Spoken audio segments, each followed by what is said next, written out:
Food. It's something we all need and hugely important to our health, economy, cultures, and more. We use food to celebrate, to vote, to connect, and to survive. So, why do we throw so much of it away? In the US alone, we throw away nearly 40% of our food. That means $165 billion are scraped off our plates and into the trash each year. To put that in perspective, that's 20 pounds of food waste per person per month. In a country where 1 in 6 homes are still food insecure, that's unacceptable. Let's think about where our food goes. Have you heard the phrase, your eyes are bigger than your stomach? How often do you plate up more than you can eat and end up throwing away what you can't finish? Sometimes we waste food before it even gets to our plates. Take a look at this potato. Did you know that 20% of its nutrition is in the skin you throw away? You can use fruit and vegetable greens and peels to make zests, stalks, or infusions, or just leave them on. Worse than that, some food is tossed before it even gets to you, the consumer. Did you know that some grocery stores won't sell ugly produce? If a fruit or vegetable is too small, too big, too damaged, or just too funny looking, it gets thrown away so the displays stay pretty. Stores will also throw away food that's too close to its expiration date, even if it hasn't passed. France is taking steps to eliminate this waste, and has recently passed legislation that will legally ban grocery stores from throwing away unsold food, forcing them instead to donate it to charities or as animal feed. One store in France even launched a campaign on acceptance and equality for ugly produce. Who cares what it looks like once it's in a soup? Here in Seattle, many people take it into their own hands to save this wasted food.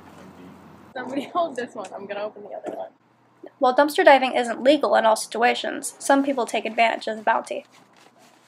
Here we are, in the dumpster at Theo's Chocolate. Like many bakeries, the UW throws away baked goods that don't sell on the first day. A group of students on campus is working to combat this waste by creating the Food Recovery Network, a team who plans to collect this food before it's tossed and deliver it to local food banks and charities. I'm Diane, and I'm a member of the Food Recovery Network at the UW. And what we're doing is we're trying to combat 2 separate issues at once, which is food waste and hunger. So about 1 in 6 people in the United States is food insecure, yet 40% of the food is thrown away. So what we do is we try to take that food and deliver it to the people in need. Practically, we're taking it from restaurants and hopefully dining halls soon, and taking it to homeless shelters where people can eat it. At the moment, we've only been recovering for about 7 weeks and have recovered over 1,000 pounds of food so far. Farmers who come to sell their goods at the market also have to decide what to do with leftovers once the market closes. So at the end of the market, we'll take the food home, and some of the interns will have it. We'll donate to the local food bank, which is down in the southwest of Olympia. It doesn't get wasted. It doesn't go to compost. It goes to people. Hi, my name is Dale Nelson. I'm with Farmhouse Kitchens. These were actually seconds out of the farm, which means we were able to sell them at retail. So instead of throwing them out, we turned them into our wonderful Habitat preserves. Many market vendors donate their leftovers to the University District Food Bank. Volunteers like Sabrina collect their boxes and bring them to the shelter. Sabrina has been volunteering at the food bank for over 20 years. The University District Food Bank is one of the busiest in Seattle, providing healthy food access to over 1,000 families each week, as well as reaching out to local senior citizens, schools, and the homeless.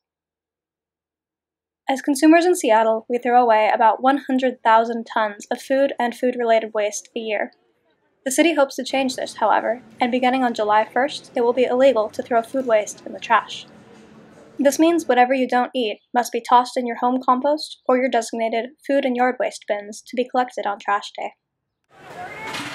There are many ways you can reduce your own food waste to save you money, save the environment, and save our resources. To start, eat what you buy. Don't dish up more than you can finish. You can always go back for seconds. If you bought too much food at once, try freezing or preserving foods to save for later. We still have a long way to fight food waste, but the first steps start with you. Whether it's eating your peels, composting right, or talking to your local grocer about donating their waste, your voice can make an impact.